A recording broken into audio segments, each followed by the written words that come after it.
You're going to get $100 billion of school aid from the Republican stimulus. Is that enough? What a joke. I mean, seriously. You know, when you see the Republicans now have this crisis in their own states. I mean, a couple months ago, they were saying, and I'm not making this up, Mitch McConnell said there'll be no blue state bailouts. And that's when it was New York and New Jersey and Connecticut and California. Well, today, because no one followed the playbook that Governor Cuomo handed them on how to manage a pandemic, we have a crisis in the red states, Florida, Arizona, Texas, et cetera. So to think that that's going to be enough money for the rest of the country, and New York State in particular, it's paltry, it's an embarrassment, and there's no way that schools can open safely if we don't get more assistance from the federal government. Don't even be talking about a $1 trillion plan. That's how much should be going to the state and local governments, period, for getting everything else. I mean, that's the baseline just for state and local in order for us to make up for $14 billion in lost revenue, $5 billion in additional expenses, which continue to climb every day. So don't embarrass yourselves, Washington. Get your act together. And if the Senate Republicans can't get their unity in their caucus, then turn it over to Chuck Schumer, who'll get the job done. Lieutenant Governor, a lot of economists agree with you that the states very much need a pretty big fiscal bailout or some sort of fiscal support. There is a question, though, about what the states can be doing with respect to luring back businesses once the pandemic is over. Midtown is a ghost town. People are leaving the state. People are leaving the city. What economic plans do you have, or are you talking about, to try to bring businesses and residents back? Lisa, you hit right on it. I mean, normally the state of New York is very generous in terms of incentivizing businesses from Buffalo to Manhattan. And we understand that that's part of our job is an opportunity for businesses to thrive and create jobs. That's the bottom line, get people back to work.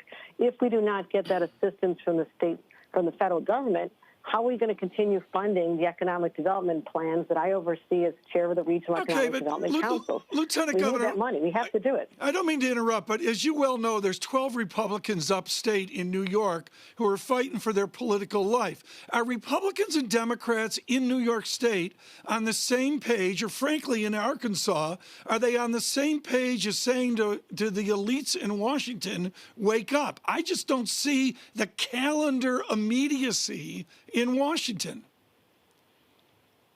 Yeah, I don't know what planet they're living on, Tom. I really don't. Have they not been seeing the overcrowding in hospitals and people in other states just searching for the PPE that we had to go through? Don't they understand that children what's the unemployment rate in Buffalo right now? I don't have a clue. What's the unemployment rate in your Buffalo?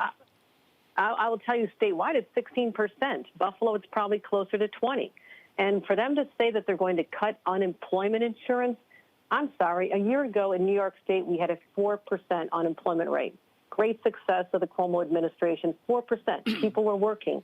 They're assuming that people want to now stay home, people that are just being lazy and they don't want to get back to work because they can collect $600 a week. They can't get back to work because the hotels are not open. There's no jobs for them. They want to get back to work. And then don't be so callous. Okay, down the thruway to the late, great Barbara B. Conable. Great. He wanted fiscal prudence around the federal government. What's the certitude for conservatives that we're going to pay back all this debt down the road? Our economy will come back, and it will come back roaring if we can get the assistance from the federal government to get us through a 100-year pandemic. This is not something we ask for on a regular basis, even though we do know that New York State sends about $30 billion more to Washington annually compared to what we get back. And you look at a state like Kentucky, that's a taker. We're a giver. So we're not even trying to settle that score. We're just saying, can you help us out, federal government, like other national governments around the planet? They don't leave the individual provinces of different countries to fend for themselves. Don't do that to your states. We need a federal response. We've needed since the beginning. And heaven help us if you're not figuring out a federal response to getting this vaccine out there once it's developed. We have to make sure that they're developing that now, make sure it's going to be available for everybody. Invoke the Defense Production Act. Don't leave it up to every individual company to try and go to market and commercialize it. This needs to be a federal government response, or else we'll never get our economy back. Kathy, 45 seconds. Forgive me for keeping this one tight. If you don't get the aid you want, how quickly does the state-level austerity begin in New York? Oh, almost immediately. We are counting on this. We need that money now to give to our schools so they can have the PPE and the disinfecting and rent additional space or whatever they need to do just to get our kids back to school. And guess what? If our kids don't get back to school, the economy doesn't go back, because who's watching the kids when the parents go to work? And this always falls on the shoulders of women.